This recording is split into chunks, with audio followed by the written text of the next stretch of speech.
자, 오늘 말씀 보겠습니다. 앞에 화면에 띄워드린 것처럼, 예. 뭐, 하나도 못 낸 건 아니에요, 이거, 지금.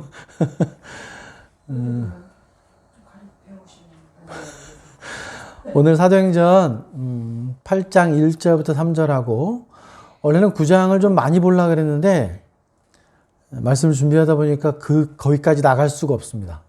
그래서 9절까지만 오늘 같이 보도록 하겠습니다. 오늘은 사울이라는 청년에 대해서 함께 좀 나눠보는 시간 갖겠습니다. 지난 시간 제가 말씀 인도하는 시간에는 기억하시겠지만 2022년 주님의 임재 안에 살기 이렇게 해서 말씀드렸었어요. 뒤에 보이시죠? 우리 한번 읽어볼까요? 큰 목소리로 같이? 여기요 앞에. 한 목소리로 크게 한번 읽어보겠습니다. 시작. 주님을 의식하고 주님과 함께 걷는 것. 예. 그래서 올 한 해는 정말 주님 임재 안에서 항상 주님께서 나와 함께 하시고 계시다는 것. 오늘 말씀 내용하고도 굉장히 비슷한 내용입니다. 주님께서 우리를 항상 간섭하시고 인도하신다라는 의미도 있으니까 그런 한 해가 되기를 소망합니다. 이번 주에 공지해드린 대로 사도행전 다시 한번 같이 보도록 할게요.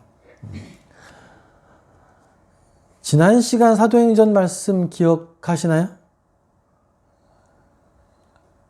스데반의 삶과 죽음에 대해서 같이 나눠봤습니다.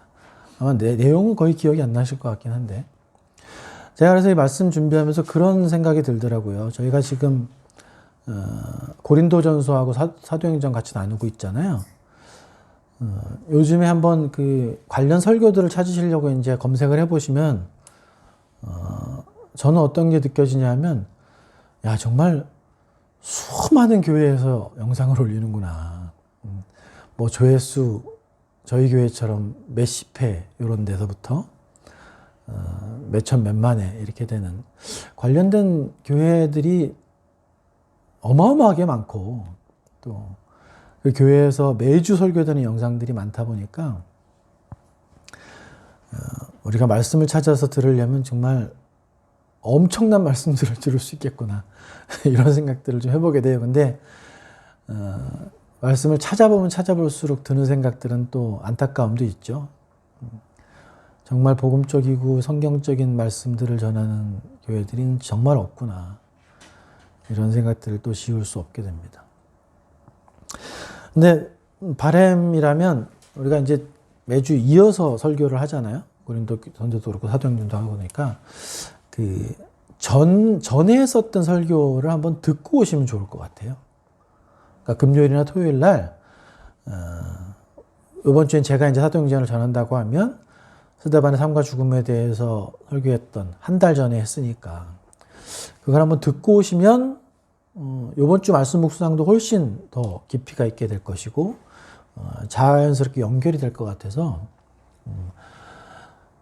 한번 그 전주 걸 꼭 한번 들어보고 왔으면 좋겠다 이런 생각이 좀 들더라고요. 그렇게 해보시면 좋겠습니다. 네, 한번 해보셨으면 좋겠어요. 오늘 말씀은 우리가 너무도 유명한 신약시대 한 인물에 대한 이야기죠. 지난 시간 끝부분인 사도행전 7장 58절에 보면 이제 스데반을 성 밖으로 내치고 돌로 칠새 증인들이 옷을 벗어서 7장 58절에 나오죠. 증인들이 옷을 벗어서 사울이라는 청년의 발 앞에 두니라 이렇게 언급하죠.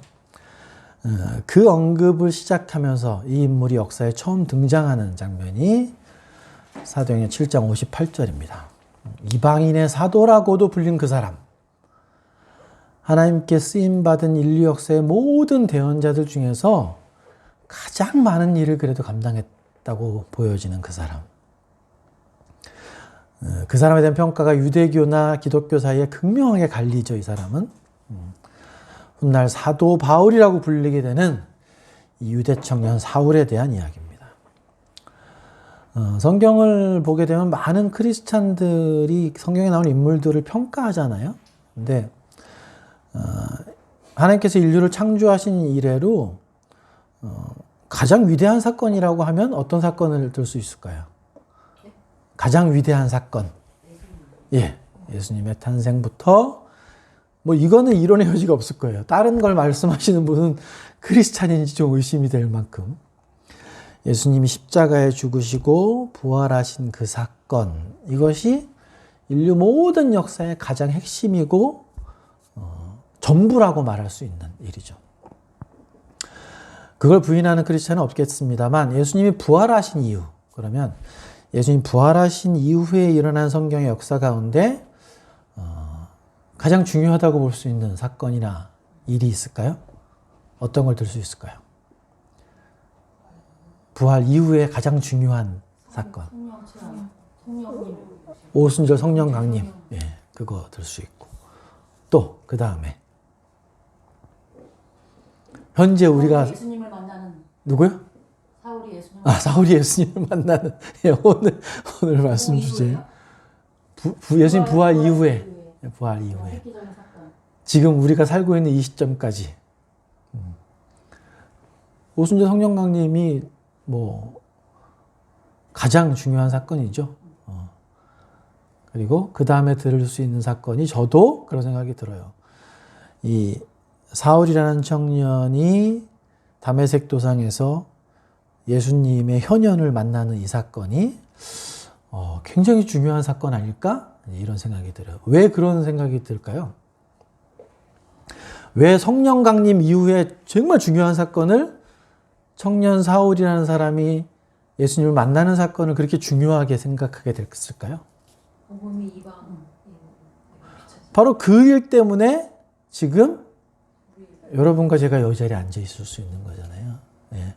하나님이 그 사람 청년을 쓰셔서 복음을 이방에 전파하시고 그 전파된 복음이 수많은 하나님의 사람들의 목숨, 그 씨앗이 뿌려져서 2000년을 흐르는 동안에 여러분과 저에게까지 그 놀라운 복음이 전해져 있었기 때문에 제가 이 말씀을 준비하면서 이 사울이 예수님을 만나는 이 사건은 정말로 놀라운 사건이구나 이런 생각들을 해보게 됐어요. 그래서 저와 여러분이 하나님의 자녀로 살 수 있게 되는 시작점이 그 격이 아닐까?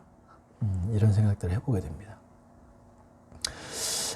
예고해드린 대로 성경을 오늘 8장 앞부분의 사울의 이야기와 9장 19절까지 좀 이렇게 쭉 아나니아까지 이렇게 쭉 말씀을 나누려고 했는데 말씀을 준비하다 보니까 안 돼요. 양 자체가.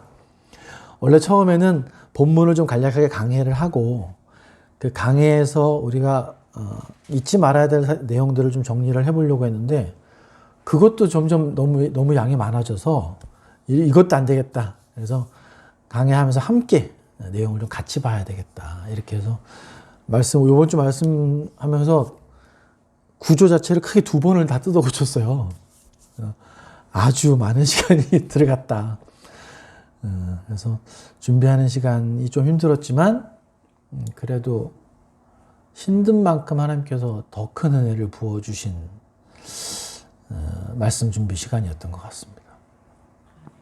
오늘 한번 같이 이 사울이라는 청년에 대해서 나눠보면서 주님께서 우리에게 무엇을 말씀하시길 원하는지 같이 한번 나눠보겠습니다.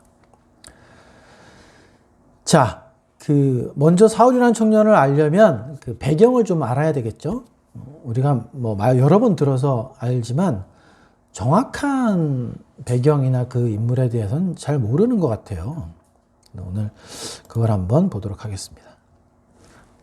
이게 또 나갔네. 잠깐만요. 됐나요? 예. 여기 지도를 제가 띄워드렸죠? 지도 보이시나요? 네. 여기 보시면 이제 제가 이 지도를 띄워드린 이유는 여기 보시면 이제 예루살렘이 여기 있죠? 예루살렘에서 다메섹이라는 곳을 가는 도중에서 이제 일어난 사건이에요. 다메섹이 여기 한 200km가 좀 넘습니다. 이제 가까워 보여도 다메섹이 있고 200km면 대구? 대구 정도. 원주에서 대구 정도 거리입니다. 걸어가니까 한 10일 정도 이렇게 가야 되는 거리예요. 쉬지 않고 쭉 가면. 그 사울이 태어난 다소라는 도시, 그리고 이 사울이라는 청년에 대해서 좀 알아보기 위해선 지역을 좀 이렇게 볼 수 있어야 될 것 같아서 지도를 띄워드렸어요. 이 사울이 태어난 다소라는 도시는 여기 보시면, 여기 뭐야? 위에 또 올라갔네? 잠깐만요. 네? 이게 수치가 나와가지고 자꾸 날라. 됐죠? 이 보시게 되면 다소가 여기 있죠. 네, 다소가 여기 있습니다. 여기 지역이 이제 길르기아 지역이라고 하는데, 여기서부터 다소 지역이라고 하면 유대 지방은 아니에요. 유대 지방은 아니고 이방 지역입니다. 근데 사울은 이 다소 지역에서 태어난 사람입니다. 로마 땅이었죠. 로마의 속국이었습니다. 그래서 여기 태어난 사람들은 유대인, 로마인으로 처음부터 인정을 받을 수 있었습니다. 보시게 되면 그래서 이게 여기 보시게 되면 이제 예루살렘이 있고, 이건 이제 큰 지도인데, 다메섹은 요쯤에 있었죠? 다소가 있고, 이제 이쪽 그 소아시아 쪽이나 그 로마로 가는, 그러니까 이쪽에 지금 아수르가 이쪽 지역에 있었잖아요. 아시리아. 바벨론은 또 이제 이쪽 밑에 있었고. 그래서 바빌론이나 아시리아에서 이쪽 갈라디아나 소아시아나 로마 쪽으로 가는 거의 유일한 통로였다 그래요. 다소가. 왜 그러냐면 아까 좀 전에 지도 보여드렸지만 여기 다소인데 여기가 굉장히 높은 산맥입니다. 옆에가. 그래서 여기 보이시죠? 길르기아 관문. 길르기아 관문 보이세요? 요 길이 유일한 통로였다 그래요. 그래서 이쪽 그 아수르나 바빌론에서 저쪽 소아시아 지방이나 아테네나 로마로 갈 수 있는 유일한 통로 사이에 있던 도시가 다소다. 그리고 보시게 되면 이쪽은 좀 평지가 있어요. 이쪽은 굉장히 큰 산맥들이 둘러싸여 있고, 다소는 좀 평지에 위치한 도시였다. 이렇게 알려지고 있거든요. 그렇다 보니까 이 다소는 이 로마 시대의 가장 큰 도시였던 알렉산드리아나 아테네 같은 도시에 버금가는 도시였다 그래요. 그리고 이 다소에 이 알렉산드리아나 아테네에 있을 만한 크기의 대학교가 있었다 그럽니다. 그러니까 이 다소 같은 경우는 그 굉장히 활발한 무역 상업의 중심지였기도 했고 교육의 중심지였었다고 그렇게 알려지고 있어요. 그러니까 이 지역에 무슨 이유 때문에 사울의 부모가 거기에 정착을 했는지 모르겠지만 사울의 부모가 유대인이었습니다. 그리고 로마 시민권을 갖고 있었기 때문에 사울은 태어나면서부터 로마인이라는 특권을 갖고 있던 사람이었어요. 근데 보면은 빌립보서 3장 5절 6절에 보면 바울이 스스로에 대해서 이렇게 고백을 하거든요. 나는 8일 만에 할례를 받고 이스라엘 족속이요 베냐민 지파요 히브리인 중에 히브리인이라 이렇게 스스로에 대해서 정의를 해요. 그러니까 이 다소라는 로마 속국의 도시에 살고 있으면서 사울은 태어나자마자 8일 만에 할례를 받았다면 이 부모는 어떤 사람이었다? 굉장한 유대주의자였다. 골수 유대인이다. 이렇게 충분히 짐작할 수 있는 겁니다. 그러니까 부모가 굉장히 열정적인 유대 신봉주의자였다라는 걸 알 수 있어요. 그러니까 이 부모가 태어난 아들을 사울이라는 이름을 지어줬다는 것을 통해 또 뭘 알 수 있냐면 이 부모가 베냐민 지파죠. 베냐민 지파의 가장 유명한 인물이 누굽니까? 이스라엘의 첫 번째 왕이었던 사울 왕이에요. 그렇다 보니까 자신의 아들의 이름을 사울로 지은 것이 아닐까 이렇게 추측을 하고 있습니다. 그러니까 이 사울이라는 청년의 부모님은 민족적인 자부심이 굉장히 대단했다는 걸 우리는 이 말씀 몇 구절을 통해서 또 추측을 해볼 수 있고, 또 아마 사울의 부모는 그래도 좀 부유한 편에 속했던 것이 아닐까 이렇게 추정을 해요. 이 교육도시 또 상업의 중심도시에서 사울을 키우면서 이 다소에서 어린 시절을 보냈던 사울은 아마도 그 당시 가장 뛰어난 로마식의 교육을 받았을 거예요. 그리고 로마의 정신적인 이 역할을 했었던 헬라 문학, 그리스 철학도 아마 어렸을 때 충분히 교육을 받았던 사람이 아닐까 이렇게 예상할 수 있죠. 이건 어딜 보면 예상할 수 있어요? 나중에 사울이 사도 바울이 됐을 때 사울이 유창하게 헬라어를 구사합니다. 예. 그렇기 때문에 어려서부터 사울은 이 지역에서 굉장히 많은 교육을 받은 것이 아닌가 이렇게 유추할 수 있다는 거죠. 근데 이 부모가 좀 부유했다라는 걸 어떻게 우리가 추측할 수 있냐 하면 나중에 이 사울이 사도 바울로 이 행동을 하면서 예루살렘에 가서 붙잡히잖아요. 사도행전에 보면 총 사울이 자기 자신의 인생을 회고하는 장면이 2번 나오거든요. 언제냐면 잡혀서 예루살렘에서 자신들의 민족 앞에서 자기 자신을 설명하는 장면이 나와요. 22장에 나오고 또 나중에 아그리빠 왕 앞에 가서 다시 한번 자기 자신이 어떤 삶을 살았는지 설명하는 장면이 26장에 나옵니다. 근데 사도행전 22장 3절에 보면 바울이 그 유대인들 앞에서 그렇게 고백해요.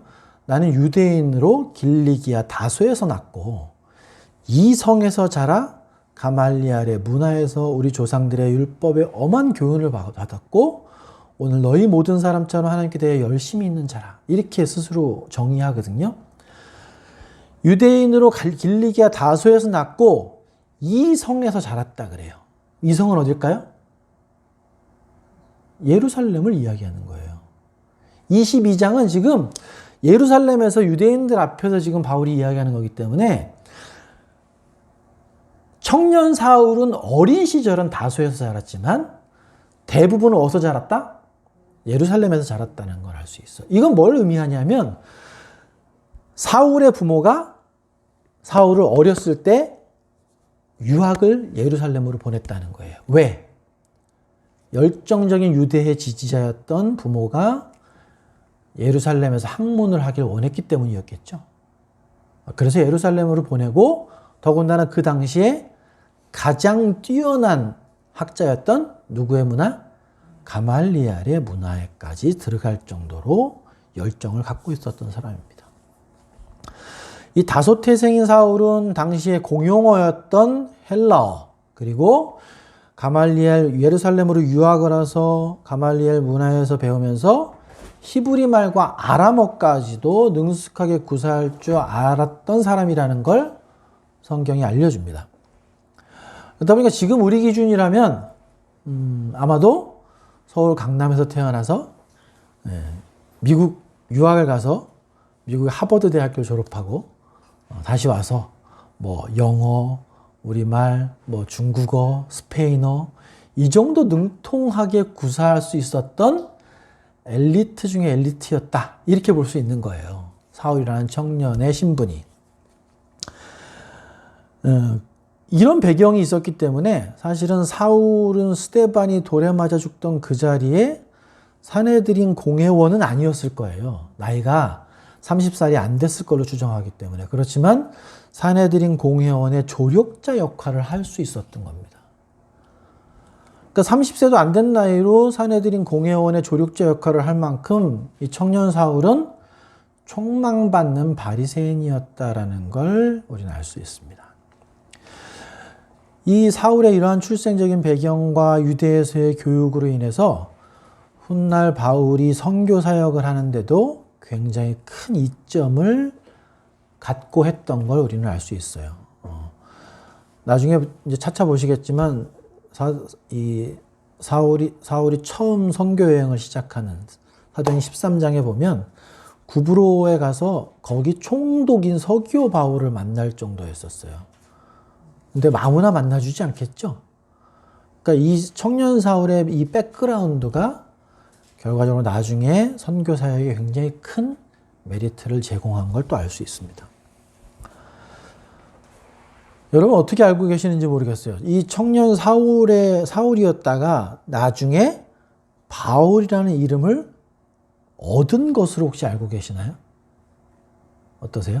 아브람이 하나님께서 아브라함으로 주신 것처럼.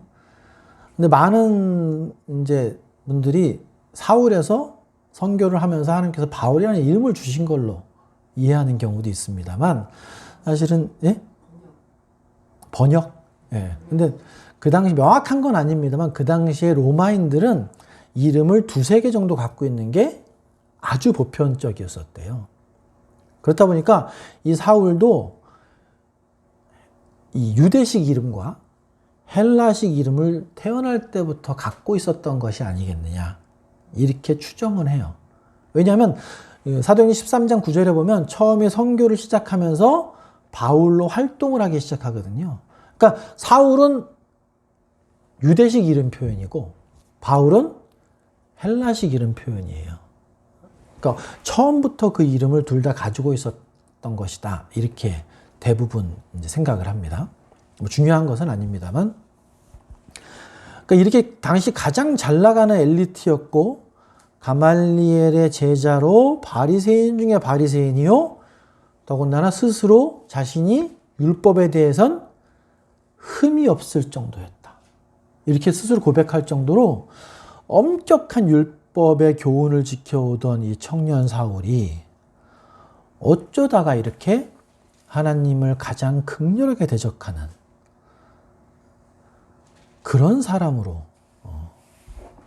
변화될 수 있었던 걸까요? 스데반을 죽이고 주님의 자녀들을 핍박하는 일에 몰두하는 사람이 되었던 것일까요?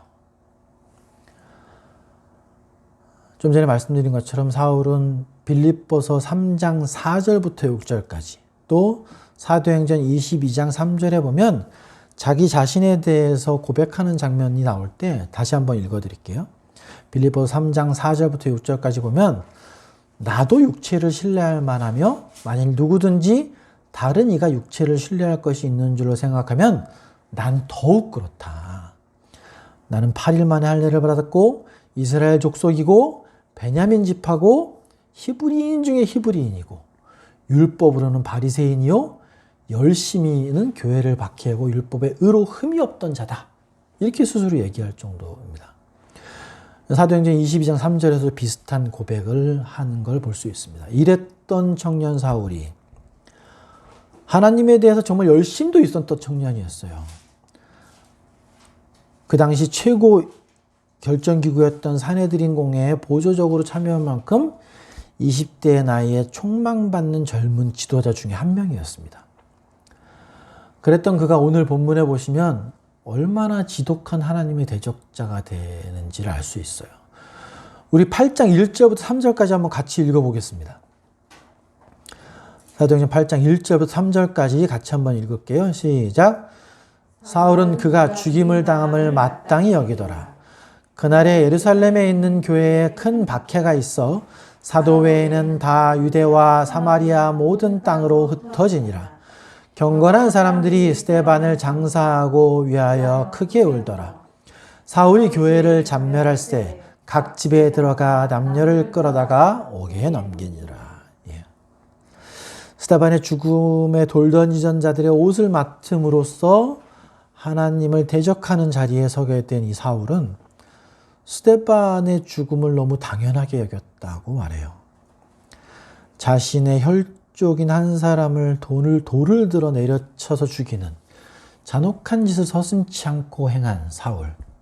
그리고 그를 비롯한 사내들인 공회원들과 그의 수족들은 1절에서 보시면 어때요? 스데반을 죽인 바로 그날부터 그렇게 나오죠? 바로 그날부터 시작해서 예루살렘 교회에 큰 핍박을 가하기 시작합니다. 이 스데반의 죽음이라는 피의 맛을 본 그들이 주체할 수 없는 광기로 그날부터 폭주했다. 이렇게 볼 수 있는 장면이에요. 그렇지만 이런 이 핍박은 명확하게 우리 하나님의 섭리 아래에 있다는 걸 우리는 알 수 있죠. 우리 주님께서 올리브산에서 승천하시면서 남기신 지상명령이 뭐였습니까? 땅 끝까지 이르러 내 증인이 되라는 말씀이셨어요. 근데 예루살렘에 모여있던 그 10,000명 이상의 성도들 있잖아요. 오순절 성령 강림 이후로 스데반의 순교까지 정확한 시간은 모르겠지만 몇 개월은 지났을 거로 추측을 하거든요. 근데 이 몇 개월의 시간이 지나는 동안에 여전히 예루살렘에 모여 있었다라는 거예요. 유대인들만을 위한 교회로. 그렇다 보니까 주님께서 땅끝까지 이르러 증인이 되라고 하는 그 명령에 전혀 순종하지 못하고 있던 상태였었어요. 하나님께서는 스데반과 여러 성도들의 핍박과 순교를 통해서 땅끝까지 복음을 증거하도록 이곳에 모여있던 성도들을 어떻게 하셨어요? 흩으신 거예요. 바벨탑에 있던 자들을 흩으신 것처럼 예루살렘 교회가 하지 못하는 일을 사울의 핍박을 통해 강제적으로 하게 하셨다는 겁니다. 정말 아이러니한 사실 아닙니까, 이건? 성육신하신 예수 그리스도를 잡아 죽이는 게 자신의 승리라고 생각했던 사탄으로 인해서 죄의 영원한 대속을 이루셨던 것처럼 또 스데반을 잡아 죽이고 성도들을 협박하고 핍박하는 게 예수 그리스도를 믿는 자들을 말살하는 거라고 생각했던 사울을 통해서 복음이 세상으로 퍼져나가는 시작이 되었던 것처럼 하나님께서 하시는 일이 얼마나 놀랍고 경이로운지 모르겠습니다. 순교하여 희생되어진 듯하나 그 씨앗이 수십, 수백, 수천의 새로운 생명의 잉태를 가져오는 이 하나님의 섭리. 이 섭리는 지금 이 순간 우리에게도 굉장히 동일하게 적용되는 것 같습니다. 복음의 씨앗이 되는 것, 그것이 우리의 역할이라고 주님께서 말씀하시는 것 같아요. 이 사울이라는 청년으로 대표되는 교회를 잔멸하려는 사람들은 정말 미친 듯이 돌아다니면서 성도들의 집을 수소문하고 추적하면서 대제사장에게 받은 권한을 사용해서 예루살렘 교회 성도들을 잡아다 감옥에 던져놓고 많은 사람을 핍박하고 심지어 죽음으로 몰아갔습니다. 본문 8장 3절에 나오는 사울이 교회를 잔멸한다라는 이 말은 굉장히 심각한 단어예요. 헬라어적인 표현으로는 파괴한다라는 의미가 있는데요. 이 말은 시편 80편 13절에 보면 그런 구절이 있어요. 멧돼지가 포도원을 짓밟아서 황폐화시키는 그 표현이라는 거예요. 이 잔멸하다는 것이. 또는 사자가 먹이를 노리고서 쫓아가는 모습을 표현한다는 겁니다. 이 잔멸하다는 것이. 그렇다 보니까 이 청년 사울이 예루살렘 교회를 핍박한 것이 얼마나 잔혹했었는지를 말씀해주고 있다라고 이해할 수 있습니다. 나중에 이 청년 사울이 사도 바울로 변화되어져서 자신의 인생을 고백하는 장면들을 보게 되면요. 아까 말씀드렸죠. 사도행전 22장하고 사도행전 26장에 나오는데 그 장면들을 보게 되면 이 사도 바울이 자신의 인생을 회고하면서 자신이 모르고 행했던 이 교회를 핍박했던 그때의 일들을 굉장히 아프게 회상하는 거 우리가 볼 수 있습니다. 자신은 비록 모르고 했던 예수님을 대적하며 살았던 그 순간들을 나중에 돌이켜보니까 그게 얼마나 아프고 잘못된 일이었는지를 인생 전체를 통해서 계속 회상하는 장면들이 나옵니다. 바울의 마음으로 자신이 사울이었을 때 행했던 일들을 돌이켜보면 바울의 마음이 어땠을까요? 정말 너무도 어처구니 없고 자신이 행했던 그 악한 마음의 상태와 일들이 정말 돌이킬 수 없는 주님 앞에 회개를 계속해서 이끌어내는 일이었을 거예요. 한편으로는 지금 자신의 모습을 보면 더 큰 감사가 있었겠죠. 예. 어떠세요? 여러분도 그러십니까? 내가 하나님을 알기 전의 모습과 지금 그때의 모습을 회상할 때 어떠세요? 엄청나요? 그때의 모습은 얼굴이 막 어느 순간엔 막 얼굴이 붉어질 정도로 창피하고 하나님 앞에 죄송하고 그런 마음이 드십니까? 지금 그만큼 감사한 마음을 갖게 해주시나요? 그런 것들이? 제가 이 사울이 바울이 되어 자신의 인생을 회고하는 장면들을 이렇게 보면서 저 자신에게도 그런 마음을 주시는 거예요. 내가 하나님 모를 때 했던 행위들에 대해서 더 크게 깨달으면 깨달을수록 반대로 지금 제 자신의 모습에 대한 감사가 너무나도 커지는 겁니다. 우리가 믿지 않았을 때 행했던 그 하나님을 대적하고 또 하나님을 알지 못해서 행했던 죄들 자체를 그냥 잊어버리고 없는 셈 칠 것이 아니라 그것들을 돌이키고 묵상하면서 지금 우리의 모습들에 더 감사를 할 수 있는 일들로 회상하는 것은 필요하겠다. 이런 생각들을 해보게 됩니다. 근데 이 사울은 9장으로 넘어가는 다메섹으로 가는 장면들을 보게 되면요. 사울 혼자서 이런 교회를 핍박했던 것은 결코 아니라는 걸 알 수 있어요. 그랬겠죠?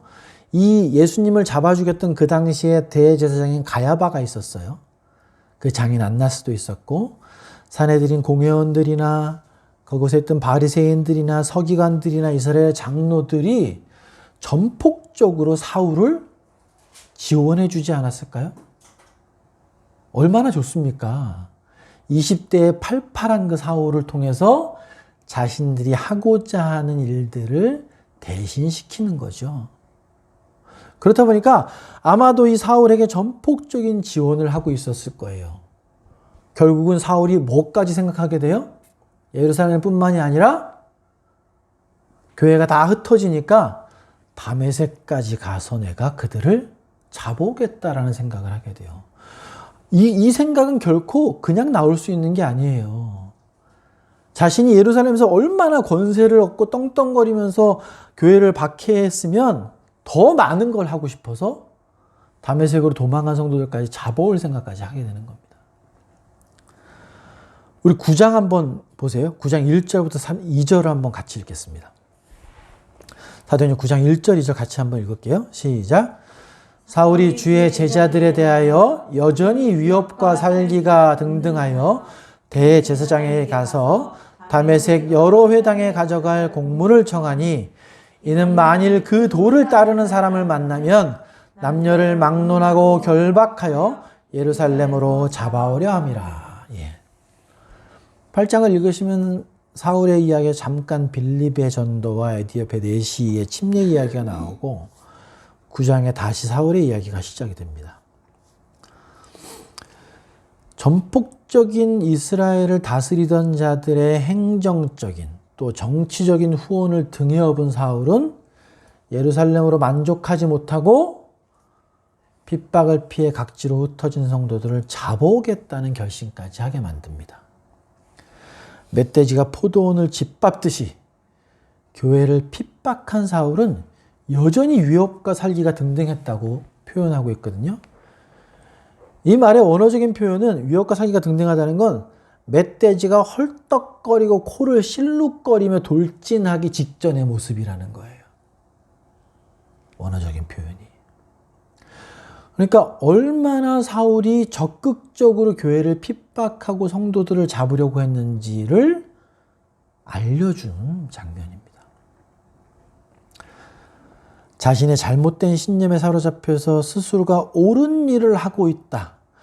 여러분 한번 생각해 보십시오. 내가 뭔가 사람을 죽이는 일은 쉬운 일은 아니잖아요. 굉장히 어려운 일이에요. 그렇게까지 할 수 있으려면 자기 안에 뭐가 확실해야 돼요? 이것이 옳다. 이 확신이 없으면 사람은 양심상 그렇게 하는 게 너무 어려워요. 그렇다 보니까 바울은 내가 하는 일이 분명히 하나님이 기뻐하시고 옳은 일이야라는 마음속에 확신을 갖고 있었던 거예요. 너무 불쌍한 거죠, 이건. 예수님은 요한복음에서 제자들과 마지막 만찬 때 이런 말씀을 하세요. 요한복음 16장에 보면 내가 이것을 너희에게 이르면 너희로 실족하지 않게 하려 함이니 사람들이 너희를 출교할 뿐 아니라 때가 이르면 물은 너희를 죽이는 자가 생각하기를 이것이 하나님을 섬기는 일이라 하리라. 완전한 사울의 마음을 예수님께서는 이미 말씀해 주셨다라는 거예요. 스스로 속에 생각하기에 확실한 양심적인 명분이 확실하지 않으면 이렇게까지 할 수는 없거든요. 스스로가 완전히 속은 상태가 되지 않으면 이렇게 할 수 없습니다. 더군다나 나중에 바울의 모습을 보게 되면 사울의 성격은 어때요? 정말 자기가 옳다고 생각하면 물불을 가리지 않는 성격인 거예요. 예. 그렇다 보니까 이게 딱 맞아떨어지면서 신약시대의 가장 열정적인 하나님의 대적자가 된 거예요. 그러니 나중에 바울이 자신의 모습을 회상해 볼 때 얼마나 하나님 앞에 죄송했을까요? 이때의 상태들이. 우리는 이 청년 사울의 모습에서 하나님을 대적하는 사람의 그 마음 깊숙한 곳에 있는 죄성의 모습들을 볼 수 있습니다. 정말 촉망받던 청년이에요. 하나님에 대한 열심이 굉장히 컸던 청년입니다. 그리고 스스로는 뭐라 그랬어요? 나는 율법에 흠이 없을 정도야. 이렇게 열심을 갖고 있던 청년입니다. 그랬던 이 청년이 이렇게까지 하나님을 대적하는 자로 서게 되었던 그 이유가 뭐겠습니까? 그건 바로 사울 자신의 잘못된 신념 때문입니다. 잘못된 신념 때문이에요. 성경에서는 구약 성경에서도 굉장히 많은 부분에 나옵니다. 여호와 하나님께서 정말 원하시는 건 뭐다? 번제나 제사가 아니라 순종과 상한 심령이라고 성경에서 구약 성경에서 굉장히 여러 군데에서 말씀해 주시고 있어요. 그렇지만 사울도 그 구절을 받겠죠, 물론. 근데 그 구절이 들어오는 것이 아니라 자신의 신념에 의한 종교 생활을 하고 있었기 때문에 구약에 분명히 나와 있는 이 명확한 진리를 볼 수 없었던 겁니다. 그 사람은 그게 순종이라고 생각했겠죠. 그렇죠. 예. 스스로 잘못된 신념에 확신을 갖고 있었기 때문에 그래요. 얼마나 불행한 건지 모릅니다. 율법에 있어서 흠이 없다라고 자신을 소개할 정도라면 여러분 한번 생각해 보십시오. 20대의 청년 사울이 율법에 흠이 없었다면 이 사람은 어떤 생활을 했을까요? 대단한 자기절제와 노력이 있었던 사람이에요. 예. 사실은 10계명에 나와 있는 또는 유대인들이 600가지를 정한 그 율법에 흠이 없으려면 20대의 이 청년의 삶은 어때야 될까요? 정말 철두철미한 자기절제와 노력과 그런 것들이 없으면 흠이 없다라고 얘기할 수가 없습니다. 그럼 한번 생각해 보십시오, 여러분. 20대의 청년이 율법을 준수하기 위해서 정말 바늘로 자기 허벅지를 찌를 정도의 노력과 신념과 철저한 율법을 지키고자 하는 그 신념들을 통해서 그 마음이 어땠을까요? 사울의 마음이. 자기가 지키려고는 해요. 근데 지켜졌을까요? 행동으로는 지켰을 거예요. 근데 그 마음은 어땠을까요? 십계명 마지막에 보면 그런 말씀이 있잖아요. 탐심, 탐욕에 대한 말씀이 있잖아요. 근데 겉으로는 탐욕하지 않는 모습을 보일 수는 있어요. 근데 그 심령은 어때요? 아름다운 여자만 봐도 음욕이 일고, 나보다 뭔가 잘하는 사람을 보면 시기, 질투, 내가 갖지 못한 걸 갖고 있는 사람을 보면 뺏고 싶고, 이런 마음들을 청년 사울의 마음 속에서는 분명히 스스로 감지할 수 있었을 거예요. 그렇다 보니까 이 청년 사울의 마음 속에는 어떤 생각이 들었을까요? 내가 아무리 노력해도 내 속에 있는 이 죄들을 막을 방법이 없구나. 이런 것들을 드러낼 수는 없었지만 알고 있었을 겁니다. 사람이 그걸 모를 수 있을까요? 아니에요. 청년 사울도 충분히 알고 있었을 거라고 짐작할 수 있습니다.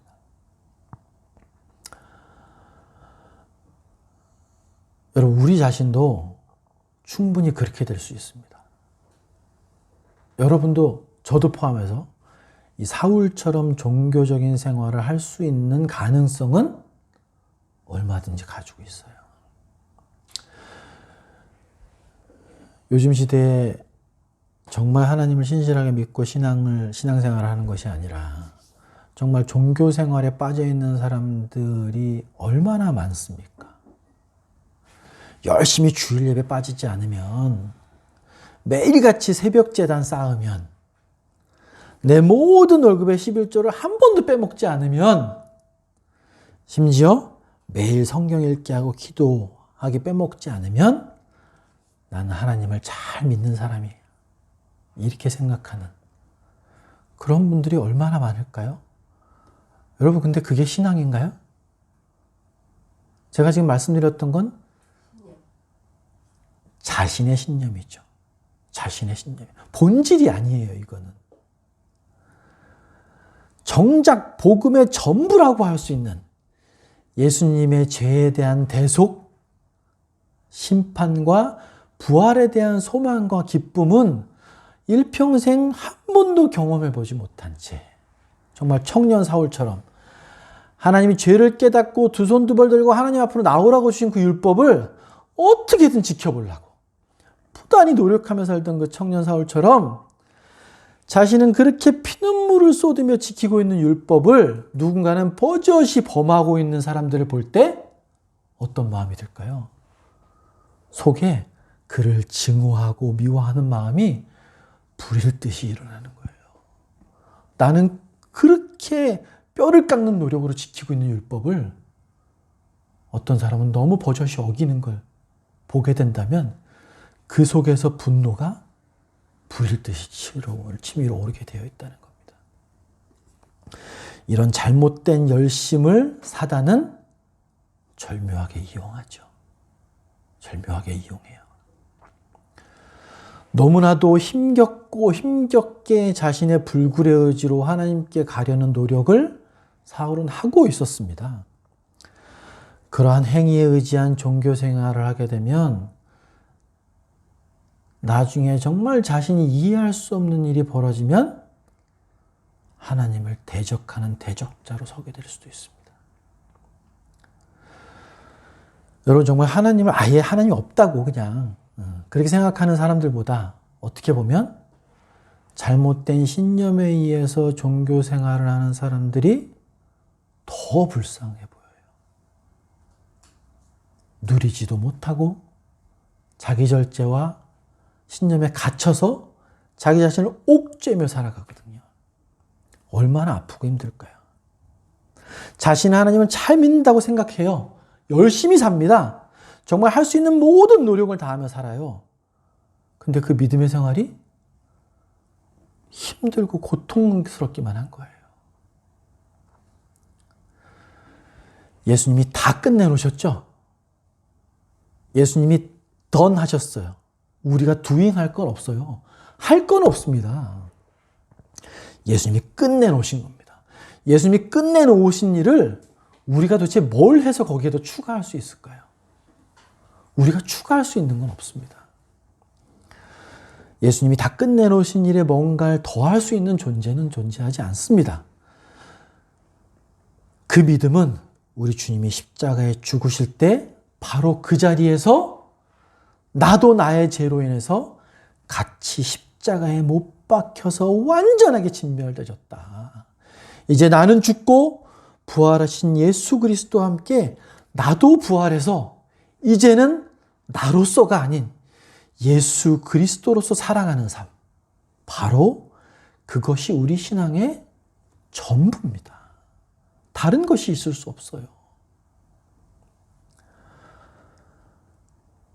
근데 주님의 은혜는 얼마나 크고 넓으신지 이런 사울에게조차 우리 주님의 은혜는 결코 무엇으로도 끊을 수 없고 어떠한 이유로도 중지될 수 없는 주님의 사랑은 그 대상이 어떠한지와 무관하게 그분의 작정하심과 인도하심에 의해 드러나게 되어 있습니다.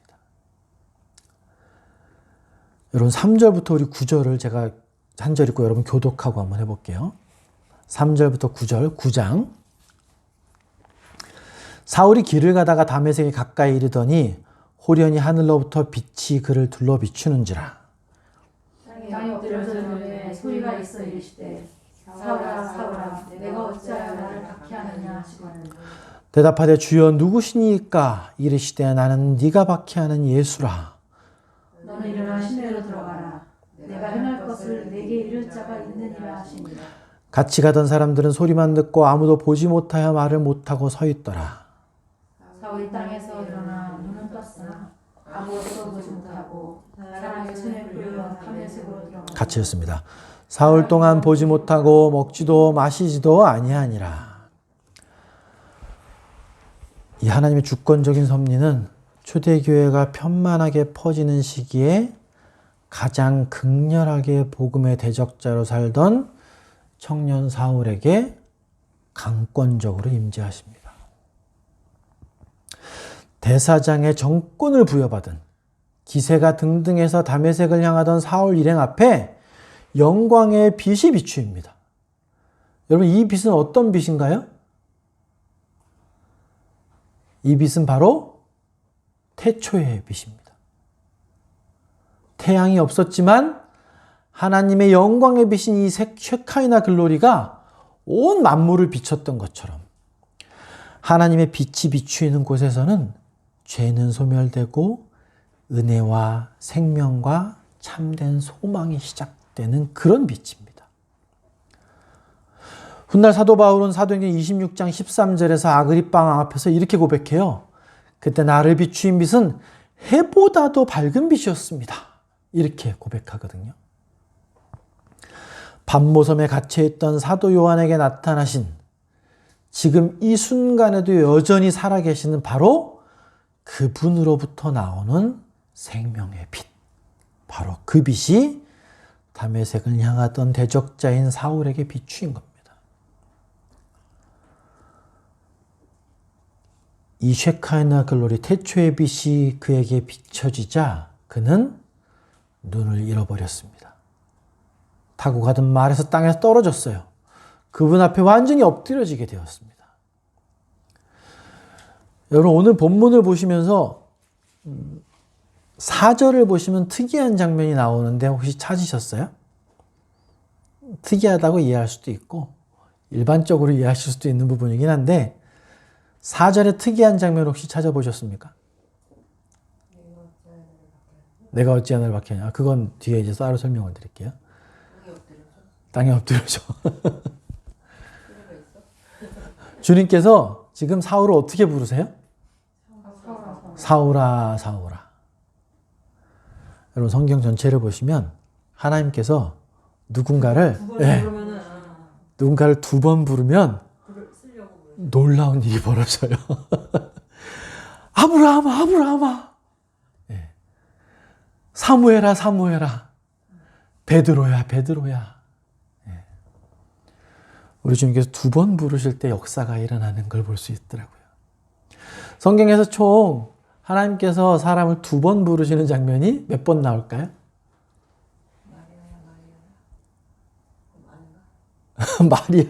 마리아 맞습니다. 마르다에게 부르세요. 마르다에게. 마르다야, 마르다야 이렇게 부르시죠. 무슨 역사가 일어나요? 뭐 역사라기보다는 굉장히 놀라운 일들을 말씀하신다 이렇게 이해할 수 있다는 거죠. 총 7번 나와요. 한번 찾아보십시오. 나사로는 한 번 불렀습니다.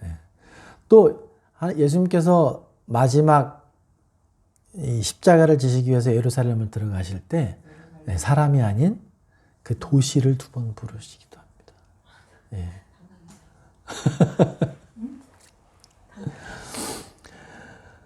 이 사울아 사울아 두 번 주님께서 부르십니다. 영광의 빛과 함께 나타나신 우리 주님께서 죽은 자처럼 엎드린 사울을 이렇게 두 번 부르세요. 근데 사울도 참 이 강단과 배포가 대단했던 사람인가 봐요. 이런 상황 속에서 주님께 물어봐요. 그죠? 여러분 같으면 어떠셨을 것 같아요? 납작 엎드려져서 그냥 아무 말도 못하고 벌벌벌 떨었을 것 같은데 여기서 사울이 주여라고 말하는 건 나의 주라는 고백이 아니에요. 이들이 흔히 말하는 선생님 이런 의미입니다. 큐리오스가 쓰이긴 쓰였어요.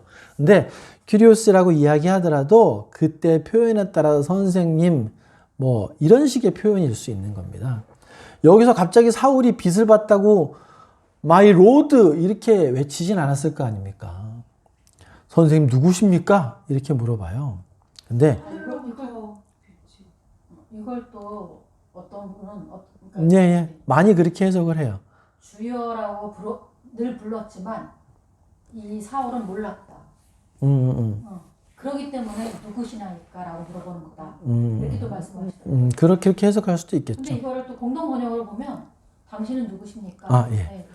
그게 제일 맞을 것 예, 같아요. 문맥상으로 봤을 때는 사울이 빚을 한번 봤다 그래서 거기서 바로 주라고 고백했다는 건 문맥상 좀 이상해요. 예.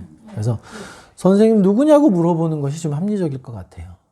근데 여기서 우리 주님의 답변이 너무나도 놀라운 답변이 나옵니다. 헬라어 원어로 보면 어떻게 말씀하시는 거냐면 에고 에이미 예수와 이렇게 얘기하시는 거예요. 에고 에이미라는 말이 뭐냐면요. 영어로 I am입니다. I am. 어디서 그 말씀을 하셨어요? 떨기. 예, 출애굽기에 보면 모세에게 나타나셔서 여호와 하나님께서 인류에게 최초로 자기 자신을 표현하시는 그 구절이에요, 이게. 여러분, I am이라고 말할 수 있는 존재가 이 세상에 있어요? 왜?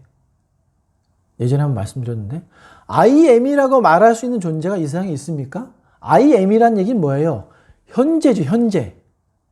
그죠? 근데 여러분, I am 말하는 그 순간 저는 I am이에요, 아니에요? I did잖아요. 이미 지났습니다, 저는. 시간에 구속된 존재는 I am이라는 표현을 쓸 수가 없어요. 그러니까 사울에게 에고 에이미라고 말씀하시는 그 순간 유대인들은 I am이라는 말을 듣는 순간 그분이 누구라는 걸 알 수 있어요. 그분이 하나님이라는 걸 직감적으로 깨닫게 되는 거예요. 그러니까 사울에게 에고 에이미라고 말씀하시는 그 순간 사울은 이분이 하나님이라는 걸 직감적으로 알게 된다는 겁니다. I am that I am. 이게 에고 에임이라는 말씀을 하고 있는 거예요. 요한복음에서 예수님께서 여러 차례 말씀하셨죠? I am the way, the truth 이렇게 말씀하시잖아요. The life, 나는 길이고 진리고 생명이다 이런 말씀들을 하시는 거예요. 네, 여러분 이어지는 주님의 말씀이 더욱더 놀랍습니다. 사울이 박해하고 감옥에 가두고 심지어 죽이기까지 한 대상은 스데반을 비롯한 예루살렘 교회 성도들이었어요. 그죠? 그런데 사울의 답변에 주님께서 뭐라고 답변하시나요? 나는 네가 박해하는 예수다. 사울은 예수님을 박해한 적이 없잖아요. 근데 사울이 죽였던 스데반과 사울이 박해했던 예루살렘 교회를 우리 주님께서 어떻게 인식하고 계신 거예요? 그것이 나다. 너가 박해했던 건 바로 나를 박해한 거야. 교회는 우리 주님의 몸이죠. 그 몸을 박해하는 게 바로 우리 주님을 박해하는 것과 조금도 다르지 않다는 걸 주님께서는 가장 강력한 대적자였던 사울 앞에서 선포하고 계신 겁니다. 너는 나다라고 지금 얘기하시는 거죠. 영환아, 너가 나야. 여러분 이름 앞에 자기의 이름을 넣어서 고백해 보셔야 되겠죠. 너는 나다라고 주님께서 지금 이야기하시잖아요. 주 안에 한 형제요 한 자매로 부르심 받고 그분의 몸으로 인정받은 사랑하는 소막교회 성도 여러분. 여러분의 신분이 얼마나 놀랍고 엄청난 것인지를 바르게 깨달아야 돼요. 예수님은 뭐라 그러십니까? 사울아, 네가 박해하던 그들이 바로 나야. 이렇게 이야기하시잖아요. 그러면 여러분 한 분 한 분이 바로 예수 그리스도 본인이시라고 주님 인정해 주시는 겁니다.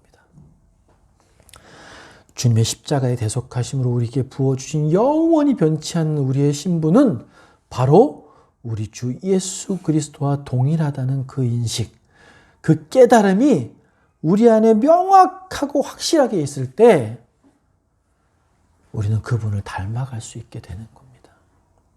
죄를 멀리하게 될 거예요. 그분 안에 있는 자답게 행동하고 그분 안에 있는 자답게 말하게 될 것이고 그분 안에 있는 자답게 생각할 수 있게 될 것입니다. 주님께서 오늘 너는 나라고 말씀하시는 이것이 나에게 과연 어떤 의미인지를 반드시 묵상해 보셔야 됩니다. 우리 주님께서 사울을 찾아오신 이 장면을 통해서 우리는 이 청년 사울처럼 우리 삶에 언젠가 비추이셨던 그 영광의 빛, 하나님을 아는 빛을 비추어 주신 그때를 잊지 말으셔야 돼요. 여러분 삶에서도 이런 빛을 비추신 순간이 있었나요? 사울처럼 이렇게 강력한 빛은 아니었겠죠.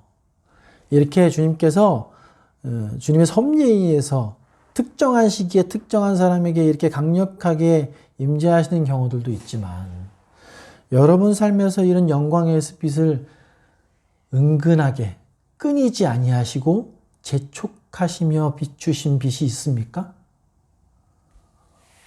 분명히 있으시죠? 분명히 있습니다.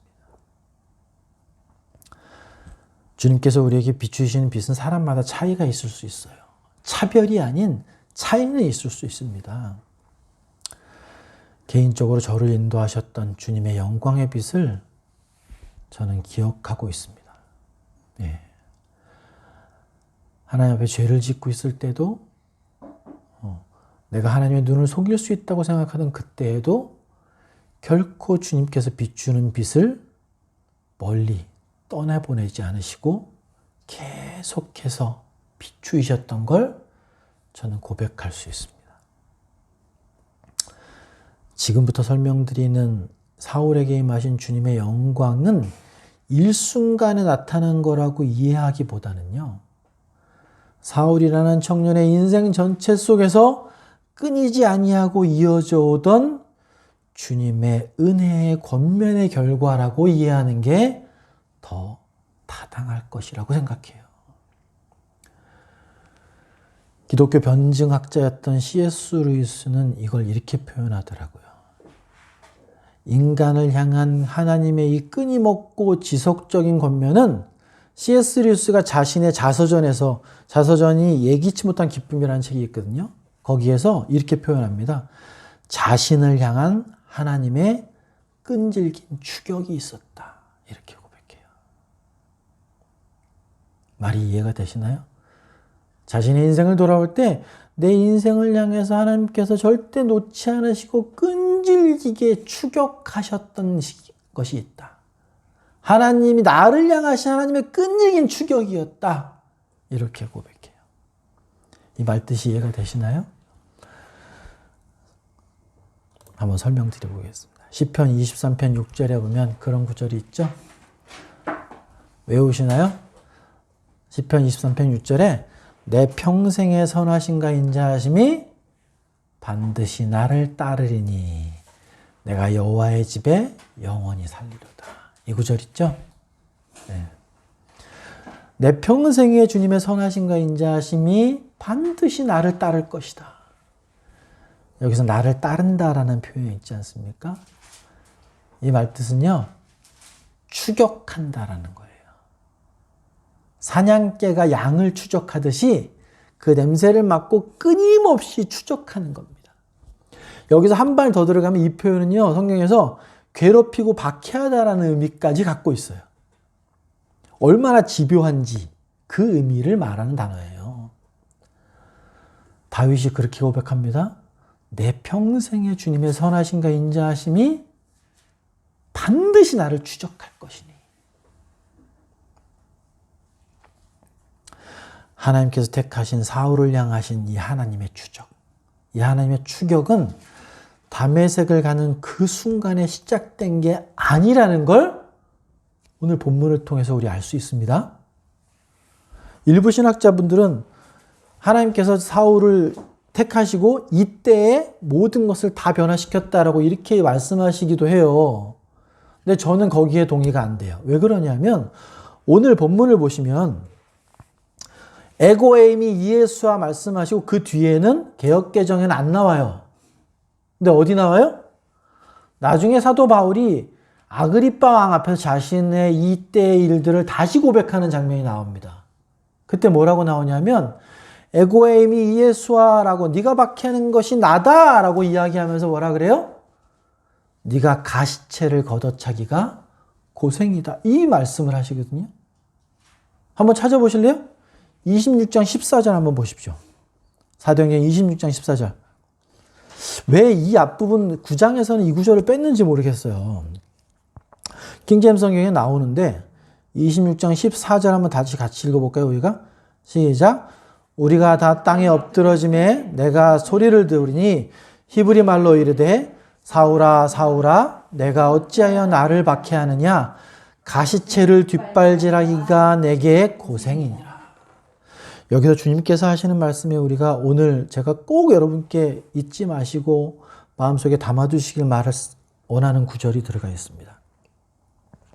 여러분 가시체가 뭐죠? 가시체 혹시 찾아보셨어요? 줄 이렇게 물기 위해서. 예. 뒤에서 소를 길들이기 위해서 삐쭉하고 긴 꼬챙이 같은 걸 들고 있어요. 이거 뭐에 쓰는 걸까요? 소가 일로 가야 되는데 이쪽으로 가면 이쪽으로 탁탁 칩니다. 막어요. 그리고 안 가면 어떻게 해요? 뒤에서 찌르는 역할을 하는 것이 가시체예요. 근데 오늘 주님께서 이 청년 사울에게 나를 박해하느냐 하고 그 뒤에 뭐라고 말씀하세요? 가시체를 뒷발질하기가 내게 고생이다라고 말씀하시죠? 가시체를 찌를 때 소가 가시체에 찌르는 게 싫고 아프면 어떻게 해요? 가시체를 뒷발질을 한단 말이에요. 찌르지 말라고. 그러니까 주님께서 지금 뭐라고 말씀하시는 거예요? 사울에게. 가시체를 뒷발질하는 네가 지금 얼마나 고생을 하고 있는 것을 깨달으라는 거죠. 이 얘기는 두 가지 의미가 있어요. 첫 번째 의미는 뭡니까? 사울 전체의 인생에서 뭐가 있었다? 주님의 가시체질이 있었다라는 걸 말씀하는 거죠. 맞습니까? 그리고 그 가시체질을 사울은 어떻게 하고 있었다라는 거예요? 거부하고 있었다는 거예요. 거부하고 있었다라는 겁니다. 단지 다메섹 도상에서 있는 행위만을 지금 가지고서 주님이 말씀하시는 걸까요? 전 그건 아니라고 보여져요. 사울의 일생에서 성경에 나오진 않아요. 성경에 명확하게 나와 있진 않습니다만 사울의 인생 어딘가에서 주님의 가시체질이 분명히 있었고 그 가시체를 거부하고 뒷발질하는 사울이 분명히 있었다라는 걸 주님께서 말씀하고 계신다는 거예요. 사랑하는 소막교회 지체 여러분, 주님께서 우리에게도 섭리하시고 역사하실 때가 있죠? 여러분 삶에 분명히 있으시죠? 그럴 때 전혀 예고도 없고 사인도 없다가 어느 한순간 갑자기 징계를 하시거나 강제하시는 일이 생깁니까? 그렇지 않아요. 주님께서는 계속해서 우리가 잘못된 길로 들어가거나 나태하거나 주님의 몸으로서의 역할에서 벗어나고 있을 때 계속해서 우리에게 가시체질을 하십니다. 사인을 주시고 알려주세요. 여러분 그 사인 가시체질을 주실 때 우리의 마음이 낮아져 있고 부드러운 상태라면 어떻게 해요? 그 주님의 사인에 그 주님의 가시체질에 반응을 해요. 자복하고 낮아지고 회개합니다. 근데 우리 마음이 딱딱하게 굳어지고 강팍해져 있고 악해져 있으면 어때요? 주님의 가시체를 뒷발질합니다. 반항해요. 주님께서 가라고 찌르는데 안 간다고 발길질을 해요. 이쪽으로 가라고 건드리는데 반대로 가려고 합니다. 여러분의 인생에서 지금 여전히 주님께서는 가시체질을 하시면서 알려주고 계세요. 언제요? 끊임없이. 잠시도 쉬지 아니하고.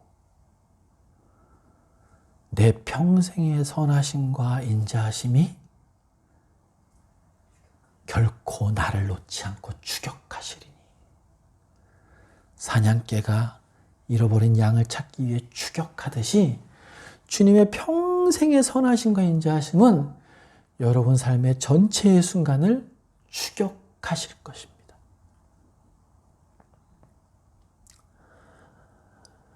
마틴 로이드 존스와 함께 동시대의 영적인 탁월함을 보여줬던 존 스토트 목사라는 분이 계세요.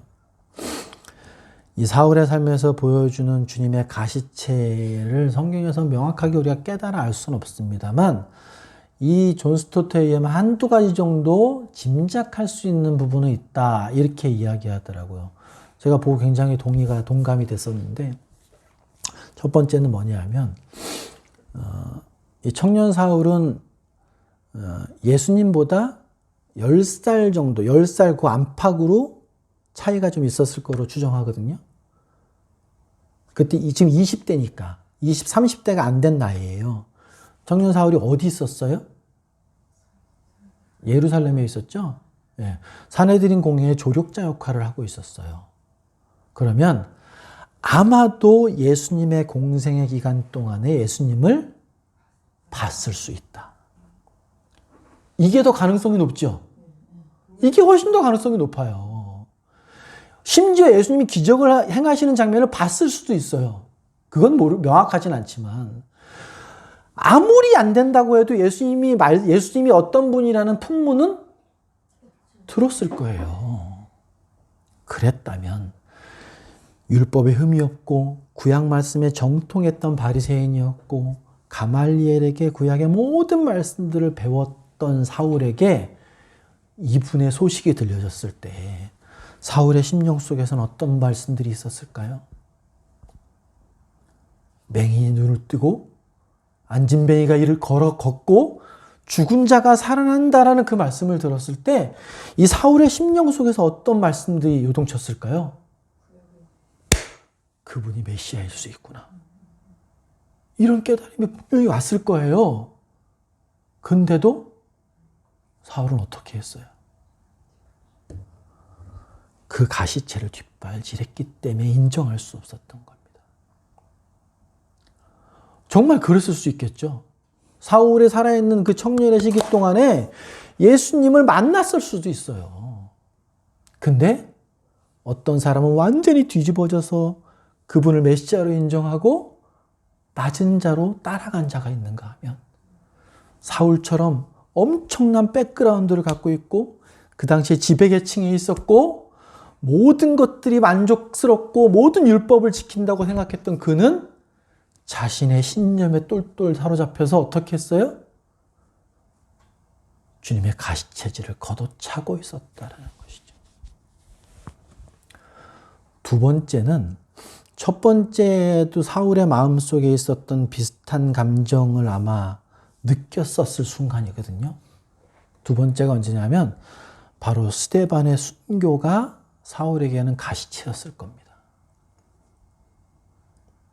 왜 그렇게 느꼈을까요?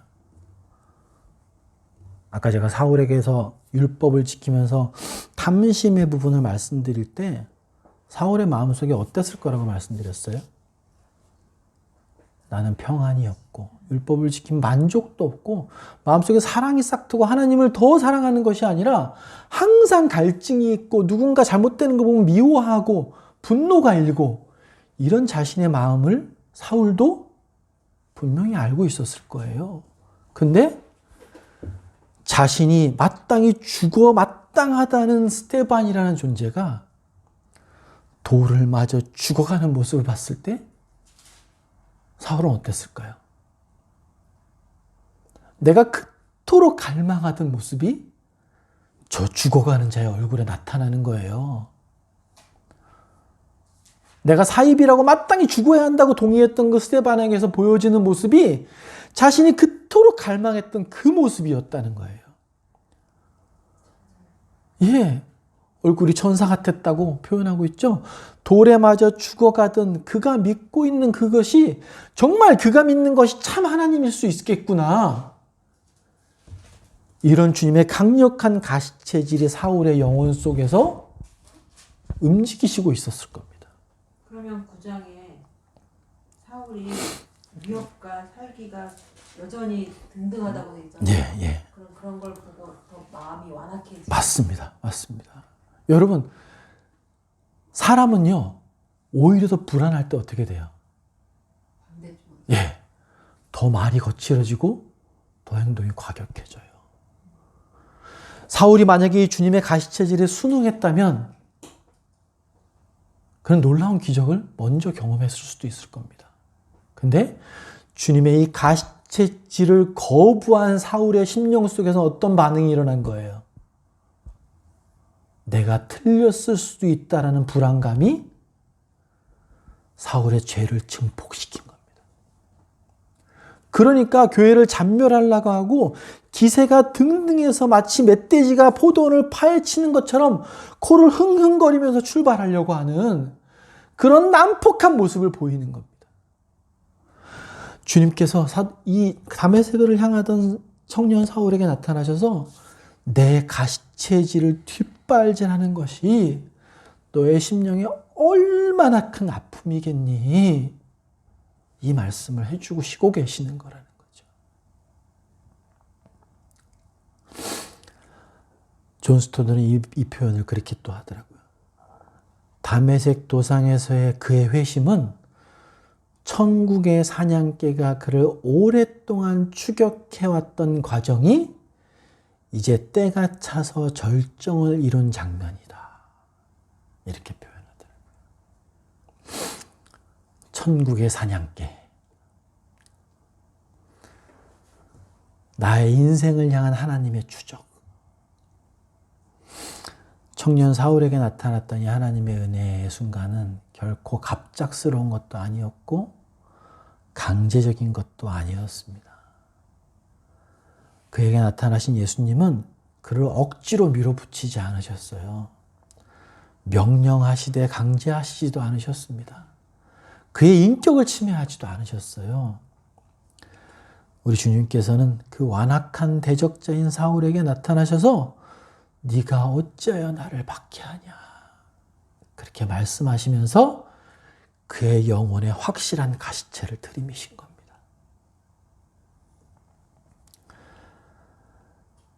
여러분과 저의 인생에서 이 끈질긴 주님의 추격하심이 있었습니까? 이 주님의 끈질긴 추격하심이 여러분 얼마나 복된 일이었습니까?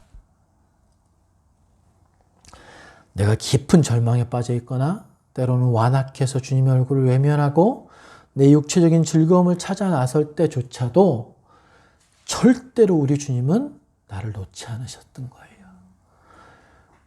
이 주님의 신실하심으로 인해 지금 여러분과 제가 이 자리에 있을 수 있는 거 아닌가요?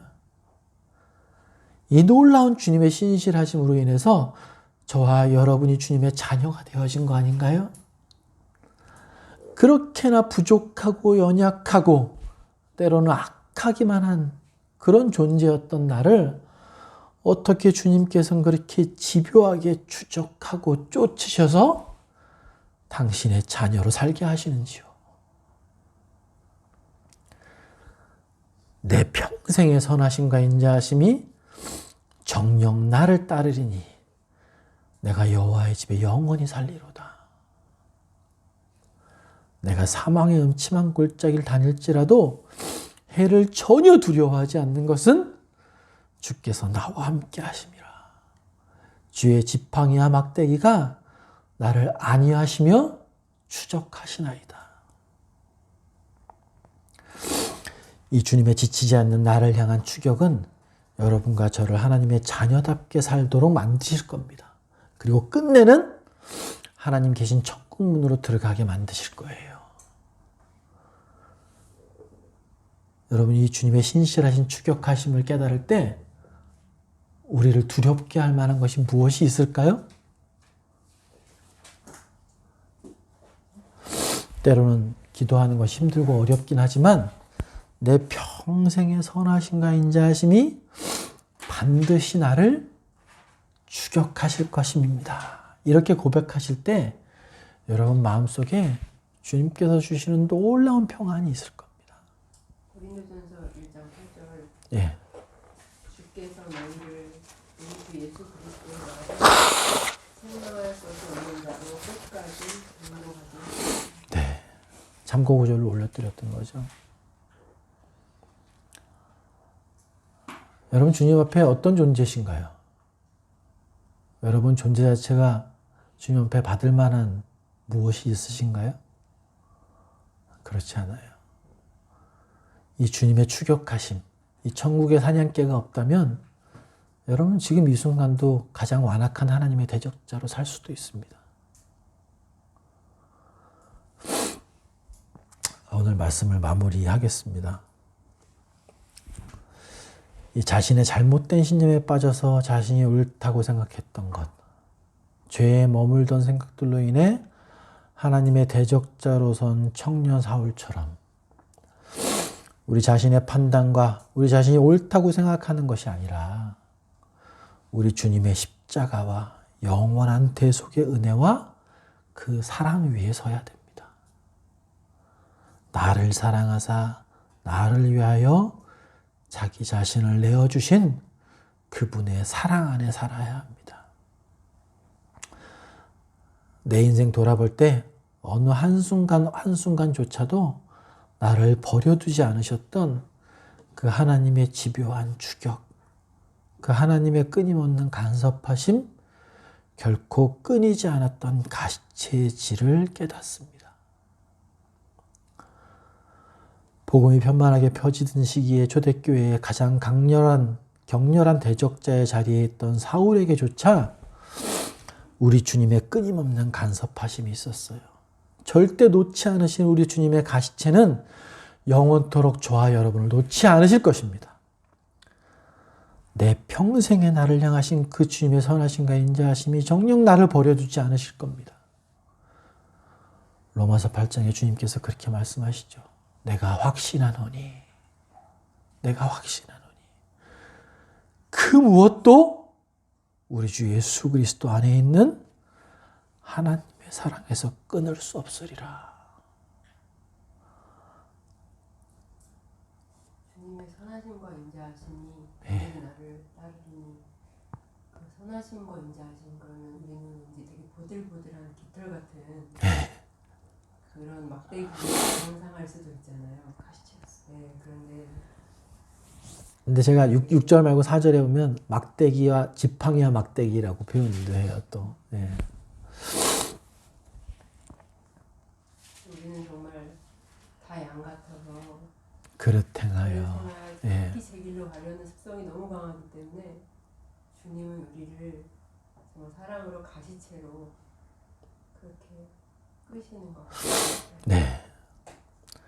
주님께서 사울이 물어볼 때 그렇게 말씀하셨어요. 에고에이미 예수와 너희가 아플 때 나도 아파한다라고 말씀하시잖아요. 네가 나다라고 말씀하시면 여러분이 죄 속에 빠져서 아파하고 힘들어하면 주님도 그렇게 아파하시는 거예요. 내가 주 안에서 행복하고 기쁠 때 우리 주님도 그렇게 기뻐하시는 겁니다. 주님께서는 저와 여러분을 당신 자녀라고 인정하고 말씀하세요.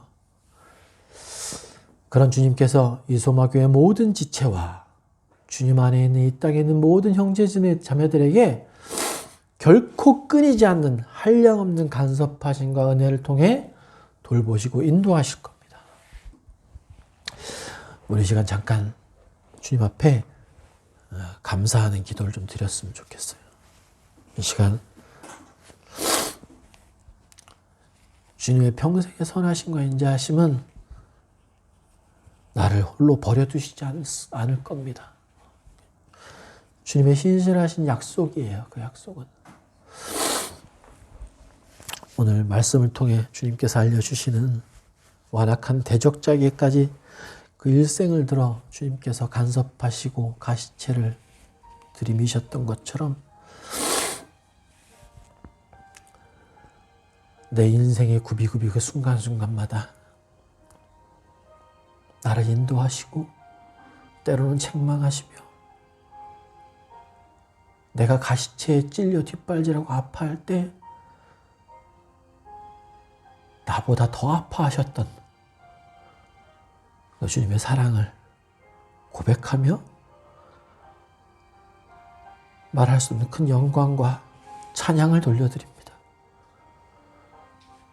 이제 고백해야 되지 않겠습니까? 주님, 제가 주님의 가시체를 뒷발질하지 않게 하소서. 주님, 가라 하시면 가고 서라 하시면 서고 이리로 가라 하시면 가고 그런 자로 살게 도와주십시오. 주님의 사랑에 간섭하심을 거부하지 않게 도와주십시오.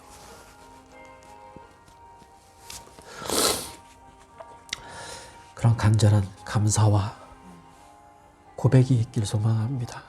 잠깐 기도하시죠.